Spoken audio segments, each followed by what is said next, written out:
After எஃபெக்ட்ஸில் 2 type of path animation இருக்குது. ஒன்று டெக்ஸ்ட் பாத் அனிமேஷன், இன்னொன்று ஷேப் பாத் அனிமேஷன். எக்ஸாம்பிளுக்கு நீங்கள் டெக்ஸ்ட் லேயர் க்ரியேட் பண்ணியிருக்கீங்கன்னு நினச்சி அதில் பாத் அப்ளை பண்ண டாப்பில் இருக்கிற ஷேப் டூல் யூஸ் பண்ணலாம். எலிப்ஸ் டூல் எடுத்துக்கிட்டு ஒரு சரியான சர்க்கிள் க்ரியேட் பண்ணுங்கள். அதுக்கப்புறம் அந்த சர்க்கிள் பாத்தை டெக்ஸ்ட்டோட மாஸ்காக செட் பண்ணுங்கள். அப்போது அந்த டெக்ஸ்ட் அந்த சர்க்கிள் ஷேப்பில் மூவ் ஆகும், அதாவது டெக்ஸ்ட்டு சர்க்கிள் ஃபார்மில் வரும்.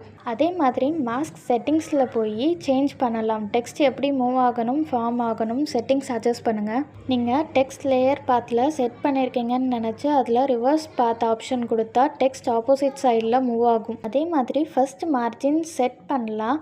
Alt + ஸ்டாப் வாட்ச் கிளிக் பண்ணிவிட்டு டைம் வேல்யூ கொடுக்கலாம். உதாரணத்துக்கு 200 ஃப்ரேம்ஸ் கொடுத்தா அப்போது அந்த டெக்ஸ்ட் பாத் ஃபுல்லாக மூவ் ஆகும். அது ஒரு ஸ்மூத் அனிமேஷன் மாதிரி வரும்.